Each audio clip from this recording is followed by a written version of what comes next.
Hi everyone, स्वागत करती हूँ आप सभी का टीचिंग गोल्स के इस नई प्लेटफॉर्म पर। आई होप आप सभी लोग बहुत अच्छे होंगे। आपके लिए एस्टेड की क्लासेस मैं यहाँ पर स्टार्ट करी हुई है, जिसमें लैंग्वेज पेडागोजी की क्लासेस भी मैंने आपके लिए शुरू कर रखी है, जिसमें हिंदी पेडागोजी अलग से मैं आपको करवा रही हूँ और इंग्लिश पेडागोजी अलग से करवा रही हूँ। ओके, तो लैंग्वेज की जब भी बात आती है तो इसमें आपको कन्वर्जन करके नहीं पूछा जाएगा, तो हिंदी का हिंदी मीडियम में आपको पढ़ना और इंग्लिश का इंग्लिश मीडियम में आपको पढ़ना है। आज अब अपनी जो क्लास रहेगी वो क्लास नंबर सेकंड रहेगी, क्योंकि इससे पहले भाषा अधिग्रहण और भाषा अधिगम आपके साथ में कंप्लीट डिस्कस कर चुकी हूँ। आज हम भाषाई कौशलों की बात करेंगे, जो किसी भी भाषा को फ्लुएंटली यूज करने में, मतलब जो दक्षता भाषा में हम लोग लेकर के आते हैं, वो इनकी हेल्प से ही होती है। ठीक है, तो इसको हम यहाँ पर समझेंगे, उसके बाद जो आपके रिमेनिंग टॉपिक्स है उनको भी धीरे धीरे करेंगे। भाषा कौशल, लैंग्वेज स्किल्स, ध्यान देना इंग्लिश पेडागोजी में भी ये आपका सेम टॉपिक है। ठीक है, सेम टॉपिक है, बट वहां पर आपको कंप्लीटली इंग्लिश में इसको पढ़ना है।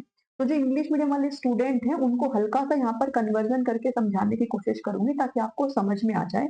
बट आपको शब्दों को पकड़ना है, क्योंकि यही शब्द आपसे एग्जाम में पूछे जाएंगे। ओके, चलिए शुरू करते हैं। भाषा कौशल क्या होती है, लैंग्वेज स्किल्स क्या होती है?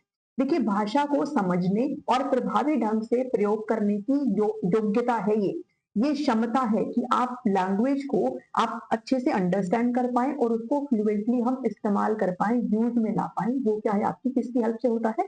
भाषाई कौशलों की हेल्प से होता है। और ये कौन कौन से कौशल है जो हमें भाषा को कंप्लीटली समझने में हेल्प करती हैं?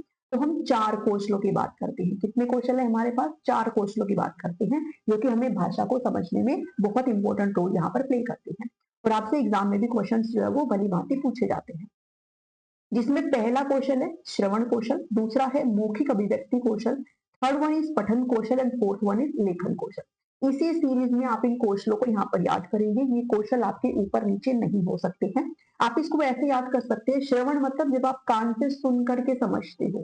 ठीक है, मतलब सुनना। ठीक है, मौखिक अभिव्यक्ति मतलब बोलना, पठन मतलब पढ़ना, और लिखना, लिखने का मतलब क्या है कि लिखने का कौशल। तू वो पहली। ठीक है, आप ऐसे याद कर सकते हो, आप इसी सीक्वेंस में इसको याद करेंगे। टू वो पहली। ओके, और इंग्लिश में हम कैसे करते हैं? LSRW, listening, speaking, reading and writing, ऐसे हम इंग्लिश में करते हैं। तो ये टॉपिक इंग्लिश मीडियम में भी आपको मैं इंग्लिश पेडागोजी में भी करवाऊंगे। तो सु वो पहली सुनना, फिर बोलना आएगा, फिर पढ़ना, एंड देन लिखने का कौशल हमारा क्या होता है? डेवलप होता है। तो सीक्वेंस को बिल्कुल भी नहीं छोड़ना है। ठीक है, एक एक करके हम इनको डिटेल में समझेंगे। पहले हम देख लेते हैं कि भाषा कौशल अगर किसी को आ जाती है, किसी का अगर अंडरस्टैंडिंग बहुत अच्छी बन जाती है इन कौशलों के रिगार्डिंग, जब भाषा हम अच्छी तरीके से प्रयोग में करने लग जाते हैं, तो इनकी क्या विशेषताएं होती है, क्या कैरेक्टरिस्टिक्स होती हैं। ठीक है, वो आप यहाँ पर समझने की कोशिश करेंगे। देखिए, भाषा कौशल क्यों जरूरी है? तो संप्रेषण के लिए भाषा कौशल बहुत जरूरी है। संप्रेषण का मतलब होता है कम्युनिकेशन। ठीक है, बोलचाल के लिए भाषा कौशल बहुत जरूरी है। अगर बोलचाल का मतलब क्या है, आप सामने वाले से बात कर रहे हो, उसको अपनी बात समझा रहे हो, उसकी बात को आप सुन करके समझ रहे हो, तो इसके लिए आपका कौशलों का डेवलपमेंट का जो विकास है वो होना जरूरी है। तो संप्रेषण के लिए, कम्युनिकेशन के लिए, बच्चे का जो कम्युनिकेशन है वो किस पर डिपेंड करता है? इन्हीं कौशलों पर डिपेंड करता है। ये चारों जो कौशल है वो एक दूसरे से क्या होते हैं भाई? संबंधित होते हैं। ठीक है, और भाषा से संबंधित इन चारों कौशलों के प्रयोग करने की क्षमता को क्या कहा जाता है? भाषा कौशल कहा जाता है। इनका विकास और इनमें दक्षता प्रदान करना ही भाषा शिक्षण का क्या है? उद्देश्य है। अगर आपसे पूछ ले भी भाषा शिक्षण का क्या उद्देश्य है, तो डिपेंड करता है कि ऑप्शन में आपको क्या गिवन है। तो इन कौशलों का डेवलपमेंट हो अच्छे से, ये जो कौशल है इनका विकास हो, और इनमें आपको दक्षता आ जाए। दक्षता का क्या मतलब है? मतलब बहुत अच्छे तरीके से आप इनको इस्तेमाल करना सीख जाए, आपके अंदर ये डेवलप हो जाए। तो ये क्या है? भाषा शिक्षण का उद्देश्य होता है। ये चारों कौशल एक दूसरे से संबंधित होते हैं। ठीक है, ये जो मैंने LSRW बताया है, सुबो पहले आपको बताया है, ये सारे के सारे एक दूसरे से क्या होते हैं भी? रिलेट करते हैं, संबंधित होते हैं। किसी भी एक कौशल को आप कम डेवलपमेंट में नहीं रख सकते हो, बल्कि सारे ही एक दूसरे से संबंधित होते हैं, किसी ना किसी रूप में एक दूसरे पर निर्भर करते हैं। जैसे भाई, सबसे पहले कौशल का विकास किसका होता है? सबसे पहले हम सुनना सीखते हैं। जब कोई भी बच्चा छोटा होता है तो वो बोलता बाद में है, पहले वो सुन रहा होता है। ठीक है, वो लेटे लेटे अपने सराउंडिंग में जो उसके पेरेंट्स है, जो उसके घर वाले क्या बात कर रहे हैं, उसको वो सबसे पहले सुनना सीखता है। तो सबसे पहले लिसनिंग यहाँ पर उसके डेवलप होती है, पहले वो सुनेगा, और जब सुनता है तो उसके बाद उसका बोलना शुरू होता है, और बोलने के बाद फिर वो रीडिंग करना शुरू करता है। सबसे पहले वो रीड करता है और उसके बाद फिर वो लिखना शुरू करता है। अगर किसी का लिसनिंग स्किल, अगर किसी का श्रवण कौशल प्रभावित है, अगर वो ढंग से नहीं सुन सकता है तो उसका बोलना भी कहीं ना कहीं बाधित होगा। ठीक है, तो ये कौशल क्या है, सारे के सारे एक दूसरे से संबंधित होते हैं और व्यक्ति के सर्वांगीण विकास में, होलिस्टिक डेवलपमेंट में, सर्वांगीण विकास में भाषा कौशल की बहुत महत्वपूर्ण भूमिका होती है। अगर किसी के ये कौशल डेवलप नहीं होते हैं तो कहीं ना कहीं उसका विकास भी प्रभावित होता है। अब कौशल जो होता है वो भाषा का व्यवहारिक पक्ष है। ठीक है भाई, लैंग्वेज जो स्किल्स है, ये जो कौशल है, सुनना, पढ़ना, बोलना, लिखना, ये सब क्या है, हमारे बिहेवियर का हिस्सा है, हमारे व्यवहार का हिस्सा है। और जब भी हम व्याकरण की बात करते हैं तो वो आंतरिक हिस्सा है। ठीक है, व्याकरण हमें क्या करना सिखाती है, हमें करेक्ट करना सिखाती है। व्याकरण हमें हमारे जो त्रुटियां हैं, जो गलतियां हैं, उसको करेक्ट करना सिखाती है। जबकि ये जो कौशल है वो हमारे व्यवहार का हिस्सा है, हम इनको डेली जीवन में क्या करते हैं, इस्तेमाल में लाते हैं। भाषा जो कौशल है उनको अर्जित किया जाता है और ये प्रशिक्षण से आती है। ठीक है, कोई भी जो बच्चा है वो लैंग्वेज को लेकर के पैदा नहीं हुआ होता है, बल्कि वो बाद में उस भाषा को सीख रहा होता है। तो पहले के कौशल बाद के कौशल से अच्छे माने जाते हैं, यानी कि जो लिसनिंग स्पीकिंग स्किल है वो ज्यादा जरूरी होते हैं और रीडिंग राइटिंग तो है ही जरूरी। लेकिन किसी का ये डेवलप नहीं होंगे तो फिर ये कहीं ना कहीं बाधित होते हैं। तो पहले के कौशल जो होते हैं वो बाद के कौशल से अच्छे माने जाते हैं। कौशलों का विकास धीरे धीरे होता है। ये जो लाइंस मैंने यहाँ पर लिखी है ये पेपर में आए हुए हैं, इसलिए मैंने आपके लिए यहाँ पर ये लगाई है। तो आप 2-3 बार पढ़ेंगे तो आपको इजीली ये चीजें समझ में आ जाएगी। और इसका क्रम यही रहेगा, LSRW हिंदी में याद करें तो इसका जो क्रम रहेगा, सुनना, बोलना, पढ़ना और लिखना रहेगा। ठीक है, जो मैंने सीक्वेंस में आपको बताए हैं वही के वही कौशल का आपका सीक्वेंस रहेगा। अच्छा, अब इनके वर्गीकरण की बात करते हैं, मतलब इनको डिवाइड किया गया है। किस तरीके से डिवाइड किया गया है इनको, तो ध्यान देना, 4 कौशलों की हम यहाँ पर बात करते हैं। वन इज श्रवण कौशल, ठीक है, मौखिक अभिव्यक्ति, वाचन कौशल, पठन कौशल, लेखन कौशल। ठीक है, अब ये जो स्टार्टिंग के 2 कौशल है, सुनना और बोलना, ठीक है, सुनना और बोलना, इनको मेन स्किल कहा जाता है, इनको मुख्य कौशल, प्रधान कौशल और प्राथमिक कौशल कहा जाता है। ठीक है, मेन और प्राइमरी स्किल इनको कहा जाता है। ये सब इंग्लिश मीडियम में भी हमें पढ़ना है जब हम इंग्लिश पेडागोजी को करेंगे। तो ये मुख्य होते हैं स्टार्टिंग के 2, और जो बाद के 2 हैं, रीडिंग एंड राइटिंग, पढ़ना और लिखना, उनको गौण बोला जाता है, अन्य कौशल बोला जाता है, और you can say secondary skills means द्वितीय कौशल। ठीक है, वहां पर हमसे कई बार ये भी पूछे जाते हैं भाई ग्रहणात्मक कौशल कौन सा है। ठीक है, अभिव्यक्तात्मक कौशल आपका कौन सा होता है, तो ग्रहणात्मक ऐसे लिखा जाता है, ये मिस्टेक है यहाँ पर। ओके, देखो, ग्रहण करना, ग्रहण करना मतलब रिसीव करना। ठीक है, और आप किसमें रिसीव करते हो, जब हम सुनते हैं तब रिसीव कर रहे होते हैं, और जब हम पढ़ते हैं तो हम अपने अंदर रिसीव कर रहे होते हैं। तो पहला और तीसरा, श्रवण कौशल और पठन कौशल को ग्रहणात्मक कौशल कहा जाता है। इसमें बच्चा क्या होता है, निष्क्रिय होता है, मतलब पैसिव फॉर्म में होता है। किस फॉर्म में होता है, पैसिव फॉर्म में होता है। इसको पैसिव और रिसेप्टिव स्किल यहाँ पर कहा जाता है। ठीक है, मैं थोड़ा रिलेट करके बता रही हूँ इंग्लिश हिंदी, ताकि आपको समझ में आ जाए। वहीं जब हम बात करते हैं किसकी, बोलने की और लिखने की, बोलना मतलब हम अपने अंदर से कुछ निकाल रहे हैं, लिखना मतलब हम अपने विचारों को निकाल रहे हैं। तो ये कैसी स्किल्स होती है, ये कैसे कौशल होते हैं, ये आपके अभिव्यक्तात्मक कौशल होते हैं। ठीक है, मतलब मैं बोल रही हूँ तो मैं खुद को अभिव्यक्त कर रही हूँ, ठीक है, एक्सप्रेस कर रही हूँ। ये कौन से स्किल्स होते हैं, एक्सप्रेसिव स्किल्स यहाँ पर होते हैं। साथ में आप इनको प्रोडक्टिव स्किल भी यहाँ पर कहते हो।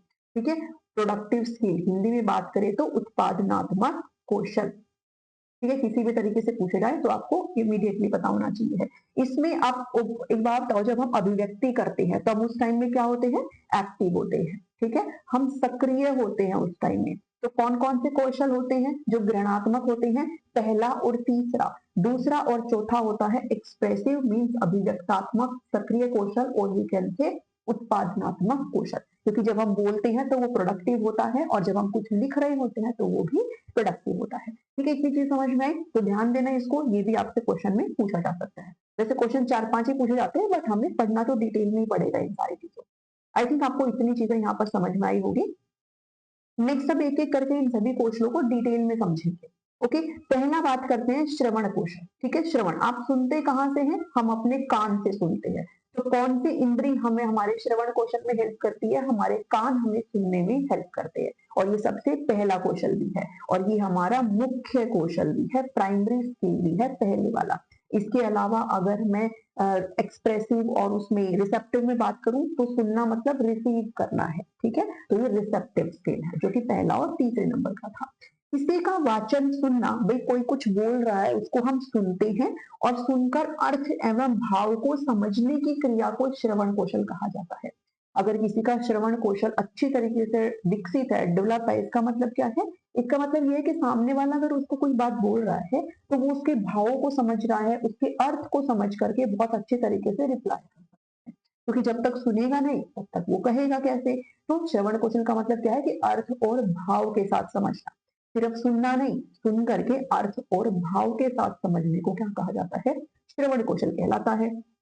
ठीक है, श्रवण कौशल अन्य भाषीय कौशलों को आधार प्रदान करता है, क्योंकि सबसे पहला कौशल है हमारा ये, तो सबको क्या करता है? बेस प्रोवाइड करता है, आधार प्रोवाइड करता है। इसका उद्देश्य क्या है? तो दूसरों की बातों को ध्यान पूर्वक सुनने की आदत हमें हो जाती है, दूसरों के द्वारा दिए गए उच्चारण को शुद्ध उच्चारण का अनुकरण करना।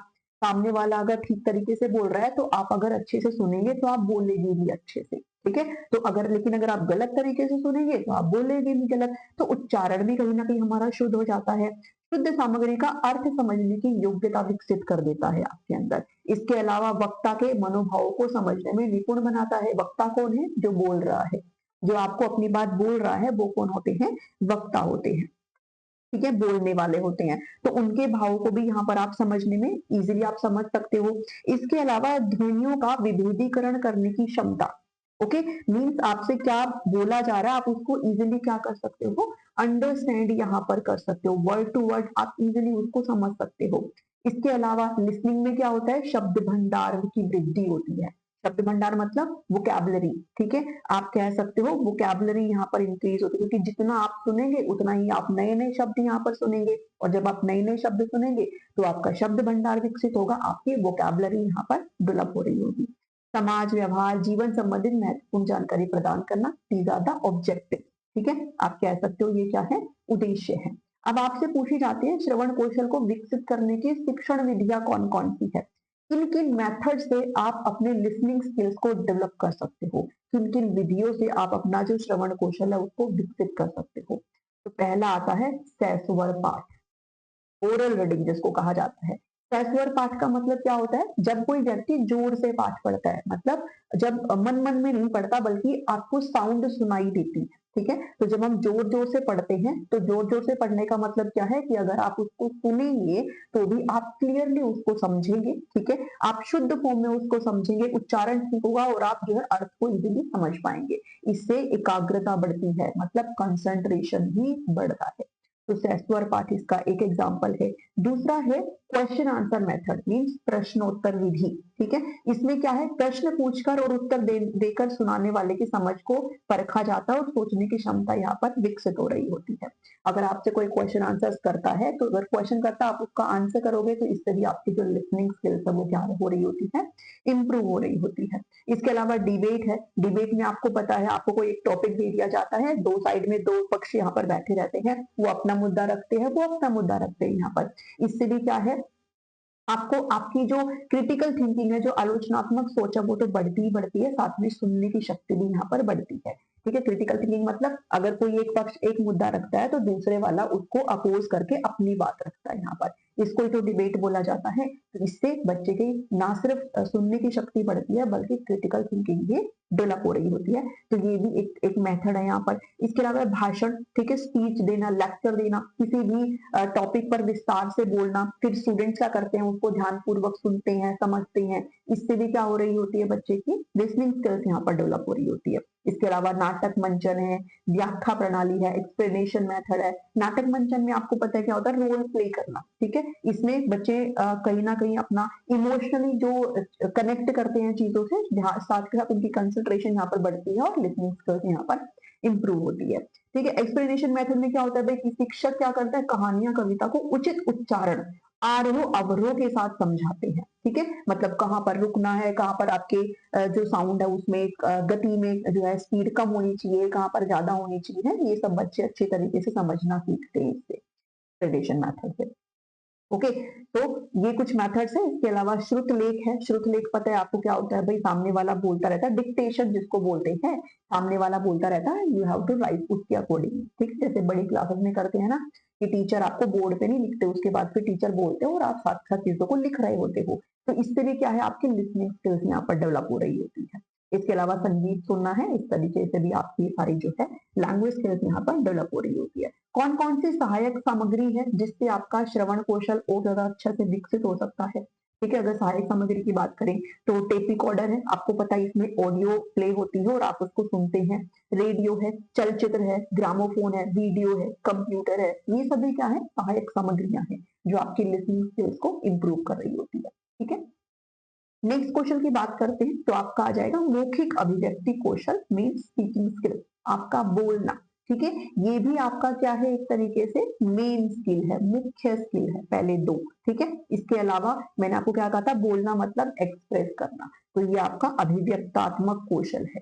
ठीक है, अभिव्यक्तात्मक कौशल है। इसके अलावा उत्पादनात्मक कौशल भी है और इसमें स्टूडेंट क्या होते हैं, एक्टिव होते हैं, सक्रिय भूमिका में रहते हैं। ठीक है, वह क्षमता जिससे व्यक्ति किसी लिखित सामग्री को सही उच्चारण, उचित गति, स्पीड, ठीक है, उच्चारण मतलब प्रोनाउंसिएशन अच्छा हो, उचित गति जिस स्पीड में पढ़ा जाता है उसी स्पीड में अच्छे से पढ़ रहा हो, उचित लय के साथ और समझ के साथ पढ़ता है, उसे उसको क्या कहा जाता है, उसको मौखिक अभिव्यक्ति कौशल कहा जाता है। मीन इस तरीके से अच्छे से पढ़ तो रहा ही है, बोल तो रहा ही है, बट सामने वाले को भी वो चीजें समझ में आ जाए, तो वो क्या है, मौखिक अभिव्यक्ति कौशल है। ठीक है, और ये मैंने आपको ऑलरेडी बता दिया है। इसके अगर उद्देश्य की बात करें, ऑब्जेक्टिव्स की अगर बात करें तो व्हाट आर द ऑब्जेक्टिव।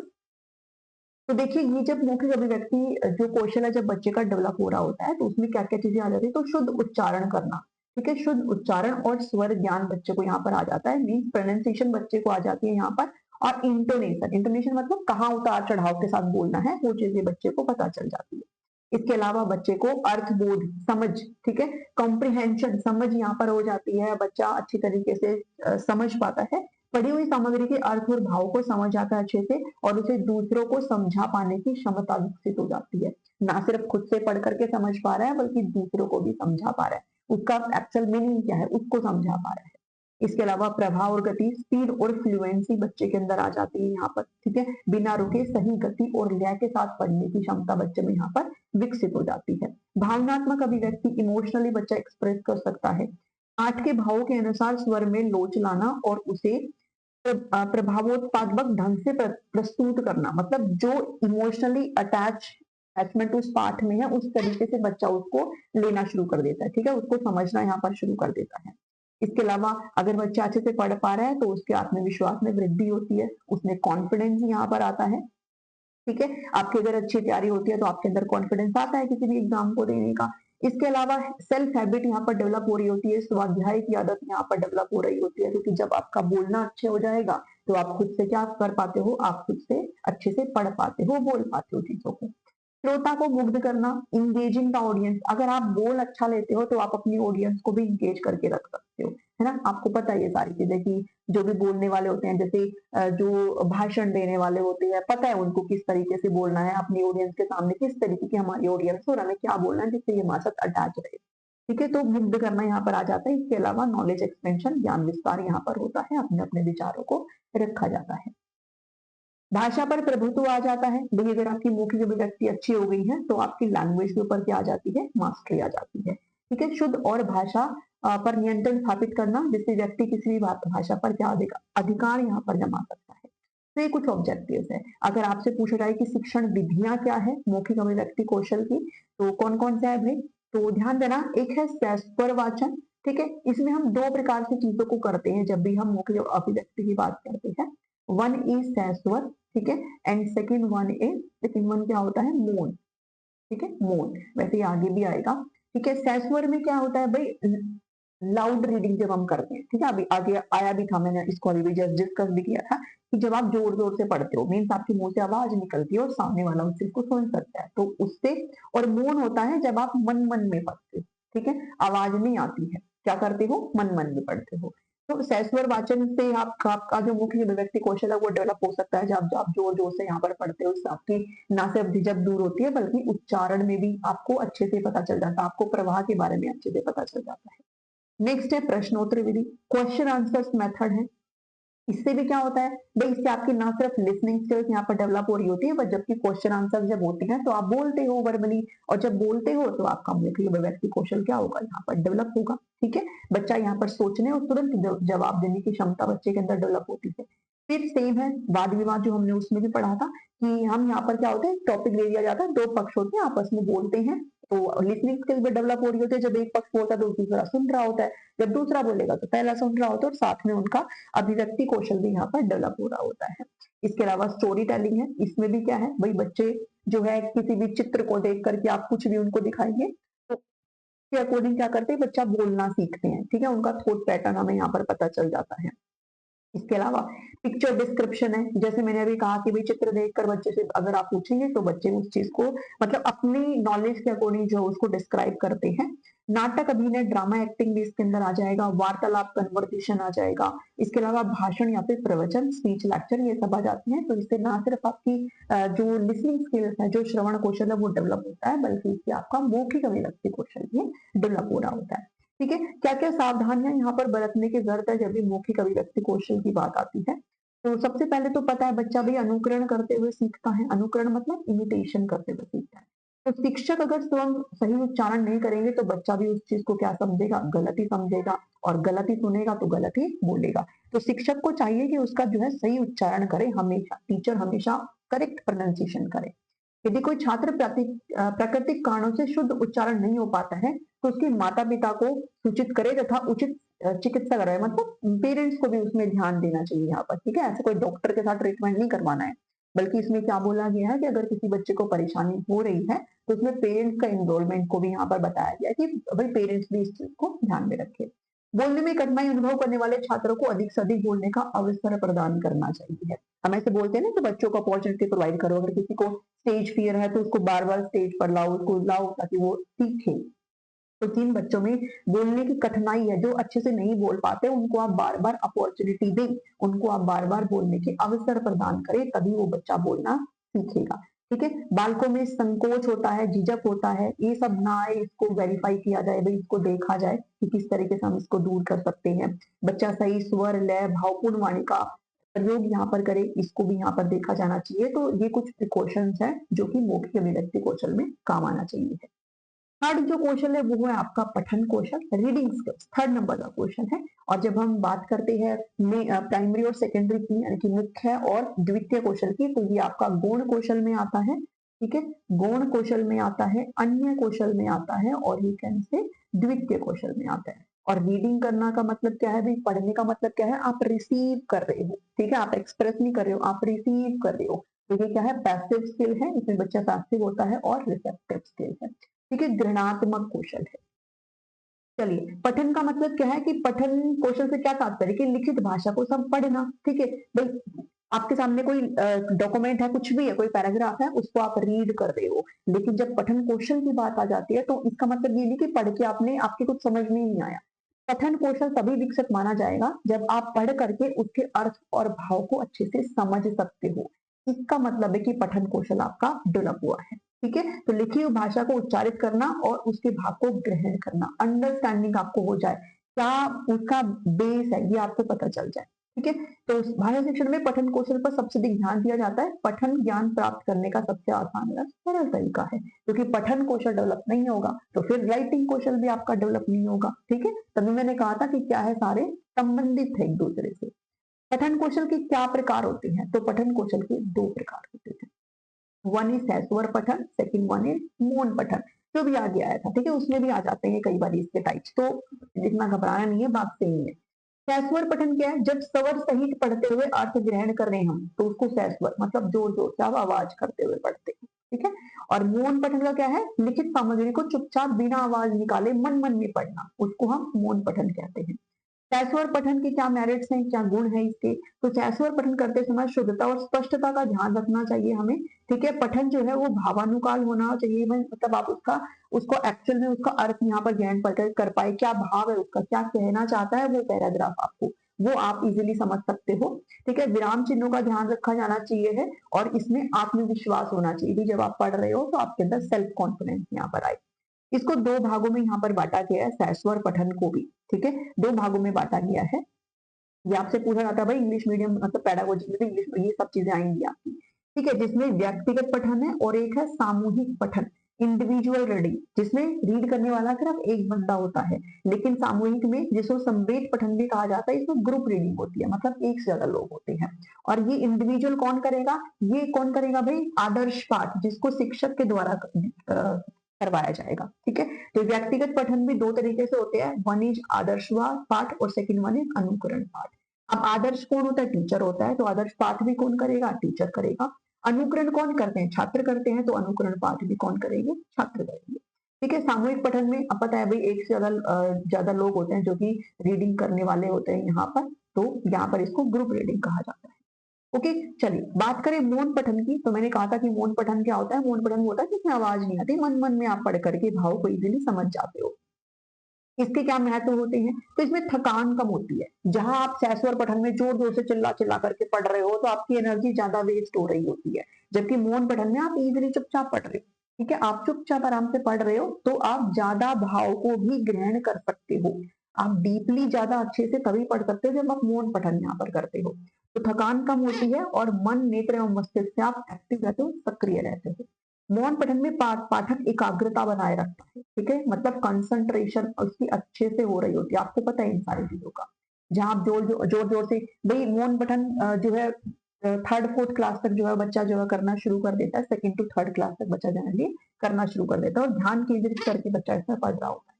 कक्षा में डिसिप्लिन बनाए रखता है, ठीक है, अनुशासन यहाँ पर बनाए रखता है, मतलब कोई भी शोर शराबा जो है कक्षा में नहीं हो रहा होता है, तो ये इसमें हो रहा होता है। स्वाध्याय मतलब सेल्फ स्टडी यहाँ पर बच्चे की होने लग जाती है।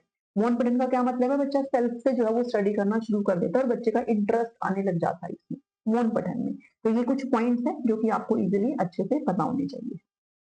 इसके अलावा चिंतन करने, ठीक है, थिंकिंग कर सकता है और डीप स्टडी यहाँ पर करने में भी सहायक होता है, क्या, मौन पठन, ठीक है, यानी कि चिंतन करना मतलब थिंकिंग करने यहाँ पर लग जाता है, बच्चे की डीप थिंकिंग हो जाती है। साथ में जो डीप स्टडी है वो भी बच्चा किसी भी पैराग्राफ को यहाँ पर कर सकता है और उसका जो आइडिया है वो यहाँ पर निकाल करके ला सकता है। मौन पठन के भी 2 भेद होते हैं, यहाँ पर आप 1-2 बार रीड करेंगे आपको पता चल जाएगा, ठीक है। मौन पठन के भी 2 होते हैं और ये आपसे एग्जाम में भी पूछा गया था, intensive reading, extensive reading, I think type of speaking पूछा गया था, पता नहीं क्या पूछा गया था। एक क्वेश्चन तो आपको स्किल से पूछा गया था। तो वन इज गंभीर पठन जिसको इंटेंसिव रीडिंग कहा जाता है इंग्लिश पेडागोजी में, सेकंड वन इज द्रुत पठन जिसको एक्सटेंसिव रीडिंग कहा जाता है, ठीक है। तो आप यहाँ पर कंपैरिजन के थ्रू चीजों को समझ सकते हो। इंटेंसिव देखो, गंभीर पठन, गंभीर पठन मतलब बहुत इंटेंसिटी के साथ आप पढ़ रहे हो, मतलब आप बहुत डिटेल में पढ़ रहे हो। और द्रुत पठन क्या है, एक्सटेंसिव, ऊपर ऊपर से पढ़ना, जस्ट फॉर एंटरटेनमेंट पर्पज, जैसे आप नॉवल पढ़ते हो, ठीक है।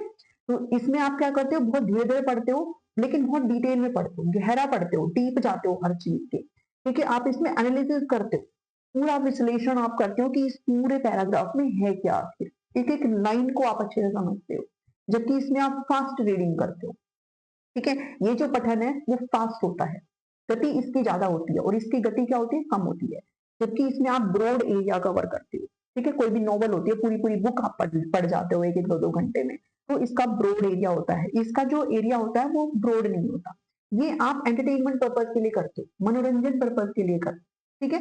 जबकि इसमें क्या है, पाठ्य पुस्तक के कठिन अंश, वैज्ञानिक लेख, व्याकरण का अध्ययन वो डिटेल में करना पड़ेगा आपको, लेकिन इसमें कहानी पढ़ना, उपन्यास, अखबार पढ़ लिया, सामान्य ज्ञान की किताबें पढ़ ली, these are just for entertainment purpose, ठीक है, ऊपर ऊपर से पढ़ना। भाषा पर अधिकार ग्रहण करने के लिए आप पढ़ते हो, यहाँ पर सीखी हुई भाषा का जब अभ्यास यहाँ पर आप कर रहे होते हो, केंद्रीय भाव की खोज करते हो, आप सेंट्रल आइडिया यहाँ पर निकाल के लाते हो, ठीक है, कि मैंने ये जो लेख अभी पढ़ा है इसका मतलब क्या है, एक्चुअल में हर एक लाइन के अंदर क्या बताया गया है। लेकिन यहाँ पर क्या है, आप खाली समय का सदुपयोग कर रहे हो, ठीक है। पूरा अगर आपको आपने अगर पूरा एक पेज पढ़ा है तो उसमें आप एक भाव निकाल पाते हो, इसमें यहाँ पर बहुत सारी चीजें आप निकाल पाते हो एक्सटेंड इंटेंसिव में। नवीन सूचना एकत्रित करते हो, इसमें आप क्या करते हो, आनंद प्राप्त करते हो। तो हल्का सा डिफरेंस बस यही आप याद रखो, इंटेंसिव मतलब जब आप डीप रीडिंग कर रहे हो और एक्सटेंसिव मतलब जब आप ऊपर ऊपर से रीडिंग कर रहे हो। तो ये 2 भेद होते हैं मौन पठन के। ओके, चलिए पठन कौशल के उद्देश्यों की बात करूं, भाई क्या क्या ऑब्जेक्टिव्स है जब किसी का पठन कौशल विकसित हो गया तो क्या आ जाना चाहिए। तो बालकों को सही स्वार्थ तथा भाव के अनुसार, भाई स्वार्थ नहीं आएगा शायद, इसमें कुछ और ही आएगा, भाव के अनुसार पढ़ना लिखना और भाव को ग्रहण करना आ जाना चाहिए, ठीक है। मतलब जो लिखित सामग्री है उसको बच्चा इजीली और अच्छे तरीके से समझ ले और उसका अर्थ ग्रहण भी यहाँ पर कर ले, तो यही क्या है भाई, पठन कौशल है, ठीक है। शुद्ध पठन सीखना, व्याकरणिक ज्ञान में वृद्धि हो जाती है भाई, जो बच्चे को पता चल जाता है, एरर जो है वो कम करने लग जाता है, त्रुटि जो है वो कम करने लग जाएगा अगर किसी का पठन कौशल अच्छा है। पठन के द्वारा छात्र विराम चिन्ह, अर्धविराम और चिन्हों का प्रयोग अच्छे तरीके से समझ जाता है, भाई कहाँ किस किस तरीके से आपको इस्तेमाल करना है ये आपको पता चल जाता है। स्वाध्याय की प्रवृत्ति जागृत हो जाती है, सेल्फ स्टडी बच्चे की यहाँ पर विकसित हो जाती है, भाई सेल्फ स्टडी करने लग जाएगा बच्चा। सही उच्चारण, ध्वनि, उचित बल पठन से छात्र सीख जाता है और शुद्ध भंडार में वृद्धि होती है, शुद्ध नहीं शब्द भंडार में वृद्धि होती है, ठीक है। किस भंडार में, शब्द भंडार में वृद्धि होती है। पढ़ेगा उतने ही जो है वो शब्दों को सीखेगा, जितने शब्दों को सीखेगा उतना ही उसका वोकैबुलरी यहाँ पर बढ़ेगा। बात करें विधियों की, तो कौन कौन विधि से आपके जो पठन कौशल है उसको डेवलप किया जा सकता है। तो पहला है वर्ण उच्चारण विधि, फोनेटिक मेथड जिसको कहा जाता है। इसमें अक्षरों की ध्वनियों को सिखाकर जो शब्द है उनको पढ़ना सिखाया जाता है, ठीक है। जैसे क्या की ध्वनि क्या होती है, मतलब आपको साउंड्स बताने शुरू कर देते हैं। जैसे स्टार्टिंग में बच्चे को जब हम रीडिंग करवाते हैं तो हम साउंड्स ही बताने लग जाते हैं, ठीक है। ठीक है, जैसे सी एच है, इसको क्या बताते हैं, ये च बनता है हमारा, ठीक है। सी डबल एच है तो वो छा बनता है।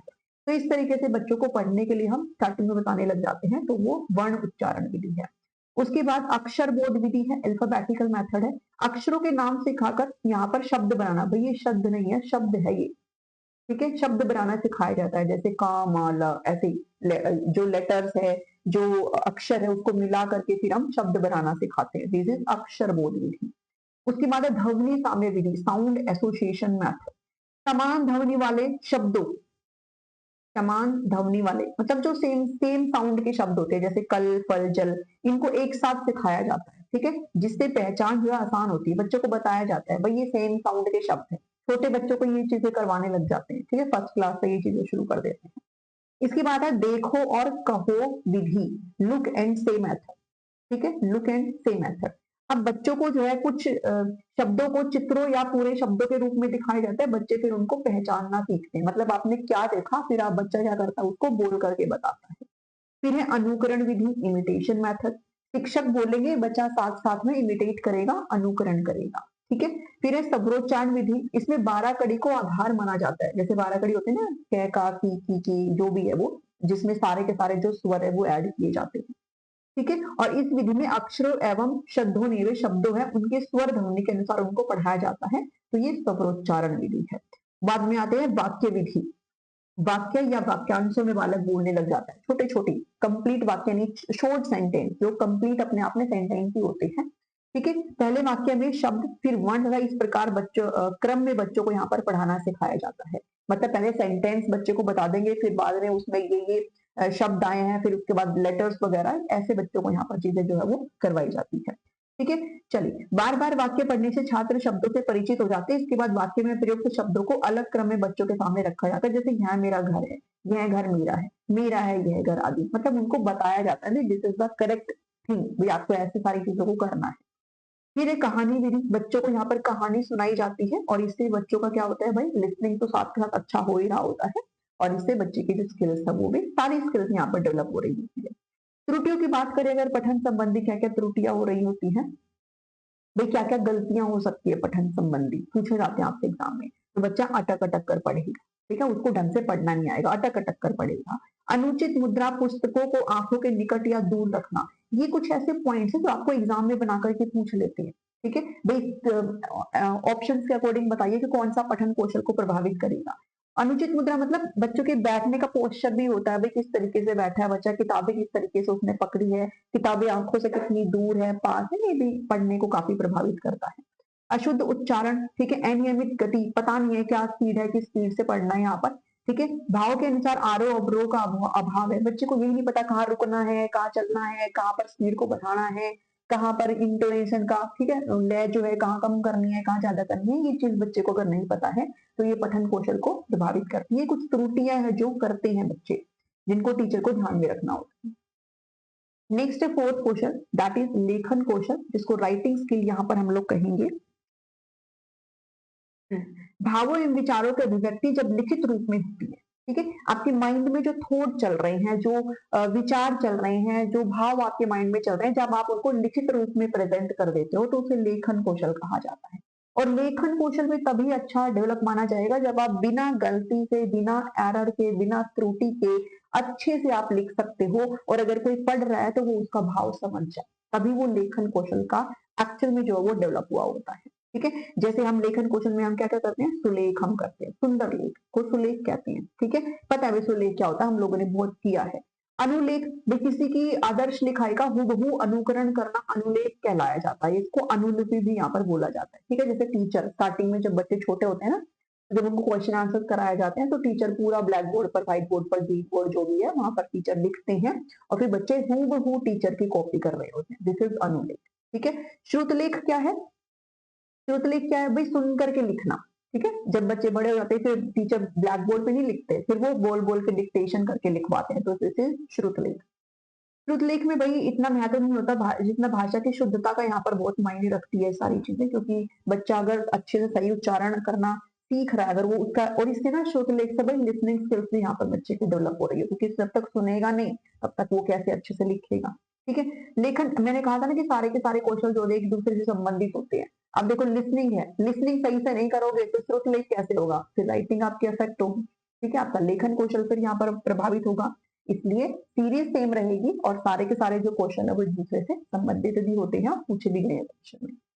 चलिए उद्देश्य की बात करें तो वर्णों को ठीक ठीक करके लिखना आपको आ जाता है। ठीक है? मतलब ठीक ठीक लिखना आपको आ जाता है, भाई कौन सा वर्ण कैसे लिखा जाता है ये आपको आ जाना चाहिए है। सुंदर लेख का अभ्यास करना, सुंदर अक्षर विन्यास का ज्ञान कराना, मतलब अगर कोई शब्द है, ठीक है, जैसे मैंने लिखा यहाँ पर कमल है, तो बच्चा यहाँ पर इसको विन्यास कर सकता है, मतलब इसको भी तोड़ सकता है। ठीक है? पता है भाई का है, इसके अंदर फिर आ है। ठीक है? पता है आपको, फिर माँ है, फिर इसके अंदर आ है, फिर पता है आपको इसके अंदर ला है, फिर आ है, ऐसे विन्यास करना भी। ठीक है? सब मतलब उसके अंदर क्या है डिटेल में जाना। वाक्य रचना के नियमों से परिचित होना, अगर आप अच्छे से लिख पा रहे हो मीन्स आपको व्याकरण की जानकारी अच्छे से, आपको पता है स्ट्रक्चर के बारे में अच्छे से। तार्किक क्रम में आप विचार अपने प्रस्तुत करेंगे। ठीक है? अगर आपके कोई थॉट पैटर्न है आप उसको लॉजिकली प्रेजेंट करोगे, सीक्वेंस में आप प्रेजेंट करोगे। अनुभवों का लेखन करना। ओके? जब हम अभिव्यक्ति कर रहे होते हैं, भाई ये जो कौशल है वो कौन सा होता है? अभिव्यक्तात्मक कौशल होता है। हम इसमें अभिव्यक्ति कर रहे होते हैं अपने विचारों की लिखित तौर पर। ठीक है? अपनी लेखनी से कर रहे होते हैं, तो अनुभव का लेखन करना। मुहावरों का ज्ञान होता है, भाई शब्दों का क्या लिपि हम इस्तेमाल कर रहे हैं, इन सब का ज्ञान होता है। छात्रों की सृजनात्मक शक्ति, ठीक है, क्रिएटिविटी, क्रिएटिविटी हम कहते हैं ना भाई, जो ये जो राइटर्स होते हैं, जो लेखक होते हैं, वो अपनी लेखनी में क्रिएटिविटी दिखाते हैं, सृजनात्मक शक्ति दिखाते हैं, कि बस की बात नहीं है लिखना चीजों को। ठीक है? गीत लिखे जाते हैं, कितनी सारी चीजें यहाँ पर लिखी जाती है, लेखक जो होते हैं अपनी कहानियां लिखते हैं यहाँ पर, तो जो मौलिक रचना करने में निपुण बनाती है, कहीं ना कहीं ये जो कौशल अच्छे से डेवलप हो रहा होता है। तो दीज आर द ऑब्जेक्टिव जो आपको यहाँ पर पता होना चाहिए। अब लेखन कौशल का जो संबंध है वो किससे होता है, तो ये पूछे गए हैं, इसलिए मैंने इसमें ऐड भी कर दिए हैं। तो छात्रों के मौलिक विचारों से संबंध होता है लेखन कौशल का। क्या थॉट पैटर्न है बच्चे का, मोरली क्या थॉट है उनका, ठीक है, इससे संबंध होता है। छात्रों की कल्पना शक्ति, इमेजिनेशन, सृजन शक्ति, क्रिएटिविटी, ठीक है, क्या न्यू आइडियाज उनके दिमाग में आ रहे हैं, ठीक है, वो लिखते हैं फिर बच्चे, तो इससे है संबंधित। इसके अलावा छात्र की भाषा शैली, ठीक है, भाई राइटिंग किस आधार पर है, ठीक है, और रचनात्मक योग्यता से है, छात्रों की चिंतन क्रिया थॉट पैटर्न के अकॉर्डिंग, और विचारों के संगठन, कैसे ऑर्गेनाइज है उनके थॉट्स। तो ये क्या है, लेखन कौशल का संबंध छात्रों के इन सारी चीजों से है। And these are the positive शब्द, ठीक है, बहुत ही सकारात्मक शब्द है जिनको आपने अच्छे से समझ लेना, और अगर ऑप्शंस में आए तो यू हैव टू टिक। लेखन कौशल की अगर विधियों की बात करें तो व्हाट आर द मेथड जिनके थ्रू लेखन कौशल यहाँ पर डेवलप हो रहा होता है, तो सबसे पहले है खंडश लेखन विधि। ठीक है? खंडश लेखन में क्या है भाई, सार्थक रेखाओं को खींचने के बाद, अभ्यास के बाद वर्णों का खंडश लेखन कराया जाना चाहिए। यानी कि इस विधि में पूरे वर्ण को एक बार लिखना नहीं सिखाकर उसे टुकड़ों में लिखना सिखाया जाता है, खंड में लिखना सिखाया जाता है। ठीक है? जैसे अगर किसी को का लिखना सिखाना है तो हम पहले उसको क्या बताएंगे, टुकड़ों में, भाई बच्चों पहले क्या बनाओ, पहले वह बनाओ। ठीक है? वह बना लिया, उसके बाद एक ऐसे ऐसे कर दो तो ये क्या बन गया, क्या बन गया। ठीक है? ऐसे लिखना सिखाया जाता है। किसी को श षटकोण लिखना सिखाना तो कहेंगे बच्चों पहले पा बनाओ, पा बनाना सीख गया, अब इसमें ऐसे डायगनली एक लाइन खींच दो तो ये क्या बन गया, षटकोण बन गया। तो दिस इज खंडश लेखन विधि। इसके बाद है रूप अनुसरण या रेखा अनुसरण विधि। ये एक पुरानी और परंपरागत विधि है, मतलब कि बहुत ओल्ड है और ट्रेडिशनल मेथड है किसका, राइटिंग स्किल्स को डेवलप करने के लिए, लिखने को डेवलप करने के लिए। इसमें क्या होता है, इसमें भाई पता है जैसे स्टार्टिंग में नहीं करते हैं हमारे नर्सरी वगैरह में करवाते हैं बच्चों को, अगर लिखना सिखाया जाता है तो ऐसे ऐसे ऐसे ऐसे होता है ना। पहले कहेंगे अगर आपको एनआर बनाना सीखना है तो ऐसे ऐसे ऐसे ऐसे आपकी होगी, है ना। फिर क्या कहेंगे बच्चों से, बेटा लाइन फेरो, फिर बच्चा ऐसे ऐसे लाइन फेरना सीखता है। ये है वो ट्रेडिशनल मेथड, ठीक है। ये जो रेखा अनुसरण विधि है ना, ये इसकी बात कर रहा है। यह लेखन अभ्यास के लिए अत्यंत उपयोगी विधि है। अध्यापक तख्ती पर पेंसिल से वर्ण लिखकर बच्चे उस लिखे हुए वर्ण पर क्या करते हैं, कलम चलाते हैं या फिर शाही फेरते हैं। और आज के टाइम में अपनी वो उसमें आती है, डॉट डॉट की फॉर्म में अपनी अपना वो कायदा टाइप आता है जिसमें बच्चे करना सीखते हैं, ठीक है। बिंदुओं को जोड़कर वर्णों की आकृति बनाना यहाँ पर बच्चे सीख पाते हैं और धीरे धीरे फिर उस अवस्था तक पहुंच पाते हैं कि बच्चा फिर खुद से लिखना सीख जाता है, या फिर हाथ पकड़ करके बच्चे को टीचर जो है वो करवाता है, ठीक है। बच्चे का हाथ पकड़कर वर्ण की आकृति बनाने में उनकी सहायता करते हैं। तो ये क्या है, ये रेखा अनुसरण विधि ट्रेडिशनल मेथड है जो कि स्कूल में कराते हैं, बहुत पहले से यहाँ पर चला आ रहा है। फिर बात करते हैं मोंटेसरी विधि। मोंटेसरी विधि कौन सी है भाई, सबसे पहले बच्चों को लकड़ी गत्ते आदि से बने वर्ण दिए जाते हैं। छात्रों को उन पर उंगली फेरने के लिए कहा जाता है। उंगली फेरने के अभ्यास के बाद छात्रों को उन वर्णों के बीच में पेंसिल चलाने को कहा जाता है। मतलब गत्ते टाइप में वर्णों को काट करके देंगे बच्चों को, ऐसा मोंटेसरी विधि में है। फिर कहेंगे बच्चों को पहले पहले आप उंगली चला करके देखो, फिर उनको एक आइडिया लग जाता है कि अच्छा ऐसे ऐसे करना है, एन आर अगर सीखना है तो ऐसे ऐसे उंगली फिराएंगे वो। फिर कहा जाता है बेटा आप पेंसिल फेरो, फिर वो पेंसिल फेरते हैं और धीरे धीरे वो स्वतंत्र तरीके से लिखना यहाँ पर सीख जाते हैं। दिस इज कौन सा, मोंटेसरी विधि। फिर आती है पेस्टोलॉजी की रचनात्मक विधि। अब इसमें क्या है, इस विधि में लकड़ी और प्लास्टिक आदि से बने वर्णों के टुकड़ों को संकलित किया जाता है। ये टुकड़े रेखाव्रत, अर्धव्रत आदि हो सकते हैं, मतलब लाइन्स हो सकती हैं, सर्कल, हाफ सर्कल, कुछ भी हो सकते हैं, ठीक है। तो इसमें क्या है कि जो वर्ण होते हैं ना उनको टुकड़ों में रख दिया जाएगा बच्चों के सामने, टुकड़ों में, ठीक है। उनको अब क्या है, क्या कहेंगे वो, जैसे मान लो क्या बनाना सिखाना है, ठीक है। तो ये ऐसे एक एक लाइन सी दे देंगे, फिर एक सर्कल का एक ऐसे गत्ता सा दे देंगे, फिर ऐसे वाला एक दे देंगे। तो बच्चों को क्या करना है, इनको कंबाइन करके वर्ण बनाना है, ठीक है। ये है पेस्टोलॉजी की रचनात्मक विधि। अब बच्चा इसमें अपनी क्रिएटिविटी दिखाएगा, वो धीरे धीरे देखेगा अच्छा सर्कल का ये लाइन कहाँ है, फिर वो एक सर्कल उठा के यहाँ पे रखेगा, देन पीछे ये पूंछ से जो है इसको लगाएगा। तो ये क्या है भाई, का कबूतर यहाँ पर बन जाता है, ठीक है। तो बच्चा इस तरीके से यहाँ पर सीखता है। नेक्स्ट फिर है परंपरागत विधि है। इस विधि में पहले स्वर का ज्ञान कराया जाता है, फिर व्यंजन, फिर शब्द, और उसके बाद शब्द नहीं है भाई, शब्द, ठीक है। शब्द का एरर है इस पूरे पीडीएफ में। मात्रा है, उसके बाद वाक्य लिखने, मतलब जो जिस तरीके से हमने सीखा है वो एक ट्रेडिशनल तरीका, एक परंपरागत विधि। पहले स्वर ही सिखाए जाते हैं, आ से आहा तक, फिर का से और ज्ञानी तक, फिर व्यंजन सिखाए जाते हैं, फिर इनको मिला मिला करके पहले सिंपल शब्द, फिर मात्रा वाले शब्द सिखाएंगे, फिर क्या है, फिर वाक्य लिखना सिखाते हैं। तो ये परंपरागत विधि है। समान आकृति समूह विधि, इसमें क्या है कि कुछ वर्णों को जो है वो समूह में विभाजित कर लिया जाता है, जो मतलब सेम सेम से कहीं ना कहीं लिखे जाते हैं। जैसे ए है, आ है, ओ है, औ है ना, पता है आपको, एन आर से ही बनेंगे ये सारे के सारे।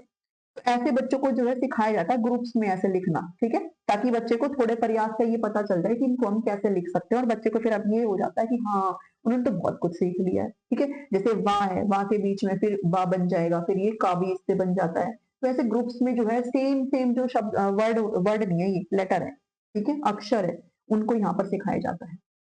देन बात करते हैं जेकासर विधि। जेकासर विधि में क्या है, बच्चों के सामने पूरा वाक्य पहले प्रस्तुत किया जाता है, फिर बालक अनुकरण करते हुए वाक्य के एक एक शब्द को लिखते हैं और पूरे वाक्य को लिखकर उस वाक्य के मूल रूप से मिलाया जाता है ताकि उसकी शुद्धता को यहाँ पर सुनिश्चित किया जा सके।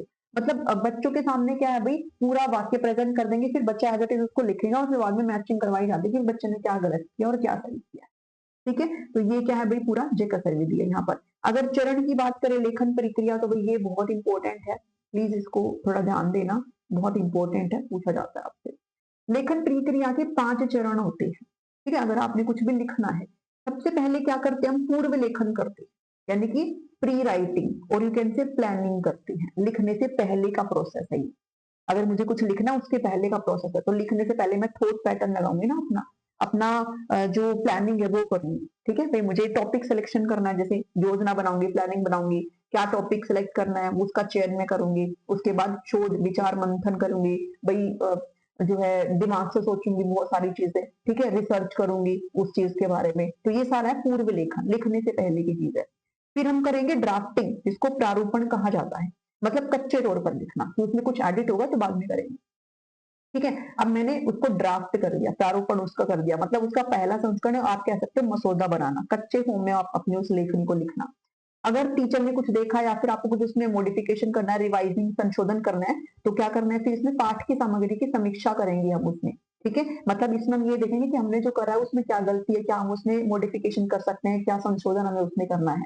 और अगर करना है तो फिर हम क्या करते हैं, एडिटिंग करते हैं, उस टेक्स्ट में क्या करते हैं, एडिटिंग करते हैं, जिसको प्रूफ रीडिंग संपादन कहा जाता है, ठीक है। और उसका क्या करते हैं भाई, आपने जो पुराना था उसको हटा करके नई चीजों को ऐड ऑन करते हैं। और लास्ट में हम क्या करते हैं, पब्लिश करते हैं, जिसको प्रकाशन कहा जाता है, मतलब फाइनल जो स्टेप होता है, ये अंतिम कॉपी है मेरे द्वारा, ठीक है।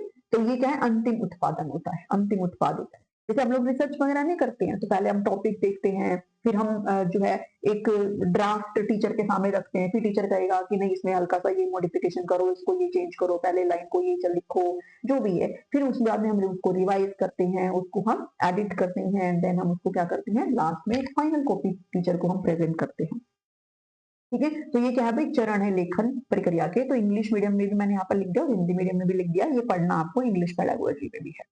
चलो अब 4-5 कुछ क्वेश्चन मैं आपको दिखा देती हूँ किस तरीके से क्वेश्चन आपको पूछे जाते हैं, बाकी इसके और डिटेल में क्वेश्चन हम बाद में करेंगे, ठीक है। क्वेश्चन नंबर 1 देखिएगा, एक बालक व्याख्या सुनकर तथा दूसरा पढ़कर जानकारी एकत्र करता है, ये दोनों बालक कौन से भाषा कौशल प्रयोग में यहाँ पर ला रहे हैं। भाई एक तो व्याख्या सुन करके, लिसनिंग, और दूसरा पढ़ करके, यानी कि श्रवण कौशल है, ठीक है। और दूसरा क्या है, पठन कौशल है। अब सुनना और पढ़ना, सुनना और पढ़ना क्या है, रिसीव करना, सुन करके रिसीव कर रहे हो, ग्रहण कर रहे हो, और पढ़ करके भी रिसीव कर रहे हो, ग्रहण कर रहे हो। तो ये कौन से कौशल है, तो ये तो ग्रहणात्मक, कौन से कौशल है यहाँ पर, ये ग्रहणात्मक। अभिव्यक्तात्मक आपके कौन से होते हैं, जो बोलना है, मौखिक अभिव्यक्ति है वो होता है, और एक आपका लेखन कौशल होता है, ये आपके कौन से अभिव्यक्तात्मक है, ये तो नहीं है ना, पूछा क्या गया ये ध्यान से देखा करो। सेकंड क्वेश्चन देखो, उच्च प्राथमिक स्तर पर, मतलब 5वीं कक्षा के ऊपर की बात की जा रही है, उच्च प्राथमिक स्तर पर पठन कौशल विकसित करने का क्या अर्थ है। उच्च प्राथमिक स्तर पर 5वीं कक्षा के बाद, ठीक है, अगर बच्चे का पठन कौशल हमें डेवलप करना है तो उसका क्या मीनिंग है, वर्णमाला पढ़ने की क्षमता का विकास करना। भाई उस टाइम पर आप वर्णमाला पढ़ रहे होते हो, ये भी देखना होता है आपको। कठिन वर्तनी पढ़ने की क्षमता का विकास करना, मतलब आप जो कठिन वर्तनी, मतलब बहुत ही कॉम्प्लेक्स शब्द आप अच्छे से पढ़ पाओ, इसका डेवलपमेंट करना। उपरोक्त दोनों, या फिर पढ़कर समझने की क्षमता का विकास करना। तो ये वर्णमाला छोटे बच्चों वाली चीज है, पढ़कर समझने की क्षमता का विकास करना, इसका यहाँ पर क्या आ जाएगा, करेक्ट आंसर आ जाएगा। मतलब पढ़ करके आप उसको अंडरस्टैंड कर पाए, उसके अर्थ और भाव को ग्रहण कर पाए, ठीक है, अर्थ प्लस भाव को ग्रहण कर पाए, ये क्या है, आपके पठन कौशल का अर्थ है, उद्देश्य है। थर्ड क्वेश्चन, विद्यार्थी किसी विचार बिंदु पर मानस मंथन करते हैं, ठीक है, मानस मंथन करते हैं मतलब कि ब्रेनस्टॉर्मिंग करते हैं, आइडिया लगा रहे हैं, दिमाग से सोच रहे हैं, फिर करते हैं संयोजन, फिर करते हैं प्रारूपण, और फिर करते हैं संपादन, और अंततः अपने कार्यों की पुनरावृत्ति भी करते हैं। इस प्रक्रिया द्वारा कौन सा कौशल प्रतिबिंबित होता है, ठीक है। अभी अभी जस्ट मैंने आपको यहाँ पर बताया था, भाई देखो मानस मंथन मतलब वो स्टेज की बात कर रहे हैं, ये लेखनी का स्टेज है ये, ठीक है। तो ये लेखन कौशल की बात कर रहे हैं, किसकी बात कर रहे हैं यहाँ पर, लेखन कौशल की यहाँ पर बात कर रहे हैं। मैंने आपको अभी जो पांच पांच स्टेज बताए थे ना, उनकी बात होगी, लेखन कौशल। ये पहले क्या करते हैं भाई, थॉट आप चला रहे होते हो, बाद में फिर आप इसकी क्या भाई कच्ची कॉपी यहाँ पर प्रेजेंट कर रहे हो, फिर आप रिवाइज करते हो, फिर एडिटिंग करते हो, और बाद में इसकी फाइनल जो प्रकाशन है वो आप कर रहे होते हो। पठन के समय अर्थ न समझने का कारण क्या हो सकता है, आपने पढ़ा पर आपको अर्थ समझ में नहीं आया, इसका क्या कारण हो सकता है। अशुद्ध उच्चारण है, ये कारण हो सकता है। कठिन पाठ्य सामग्री है, ये कारण हो सकता है। नेत्र संबंधी आपको समस्या, ये कारण हो सकता है, या फिर कोई नहीं। देखो पढ़ करके अगर आपको अर्थ समझ में नहीं आया है, तो अशुद्ध उच्चारण तो एक दूसरी चीज है, वो एक कठिन पाठ्य सामग्री है, इसलिए आपको उसका समझ में नहीं आएगी, ठीक है। नेत्र संबंधी दोस्तों अलग चीज हो गई है। तो कठिन पाठ्य सामग्री इसका यहाँ पर करेक्ट आंसर आएगा। जितने आप क्वेश्चन बनाएंगे ना, उतना ही आप इजीली, ठीक है, आप इनके टच में जाएंगे। सिर्फ और सिर्फ कंटेंट पढ़ने से कभी पेडागोजी नहीं आती, जितने क्वेश्चन बनाओगे तभी पेडागोजी आएगी। लिखने की क्षमता का विकास बोलने, सुनने, पढ़ने की क्षमता की संगति में होना चाहिए, ये विचार क्या है। लिखने की क्षमता मतलब लेखन कौशल, ये किसके संगति में होना चाहिए? पहले बोलने, सुनने, पढ़ने की क्षमता की संगति में होना चाहिए। ये सत्य है, गलत है, क्या है? तो ये पूर्णतः सत्य है। क्या है ये? पूर्णतः सत्य है। असत्य नहीं है भाई, पता है आपको। आखिरी का कौशल है, पहले वाले कौशल पहले डेवलप होंगे, फिर आपका लेखनी कौशल यहाँ पर डेवलप होगा। ठीक है? तो पहले सुनना होता है, फिर बोलना होता है, फिर पढ़ना होता है। तो ये क्या है भाई? आपका पूर्णतः सत्य है। ये मत बोलना कि पहले बोला लिख दिया, सुनना बाद में लिखा। इसका इसमें कोई भी वो नहीं है। ठीक है? आंशिक रूप से सत्य है, पूर्णतः निराधार है, ये सब गलत है। तो आंसर जाएगा 5 का 2। Okay, so that's it from my side. आपको ये जो पीडीएफ है उसमें नोट्स के अंदर अपडेट कर दी गई है, आप अपना चेक कर सकते हो। जिसने नहीं लिए नोट्स, अगर आप लेना चाहते हो तो 7419055279 इस नंबर पर व्हाट्सएप करके आप इन्फॉर्मेशन ले सकते हो। आपको कंप्लीट जनरल सेक्शन के जो नोट्स है वो मिल जाएंगे। Okay, these are the paid notes. आप सभी को ये सारी चीजें पता है और ये आंसर है। वैसे ही 5 ही क्वेश्चन थे, बट जब हम क्वेश्चन फ्लोर प्रैक्टिस करेंगे तो ज्यादा क्वेश्चन यहाँ पर लेकर जाएंगे। So that's it today from my side. I hope आपको क्लास अच्छी लगी होगी। अब मैं आपसे मिलती हूँ नेक्स्ट वीडियो में। Thank you, thanks for watching.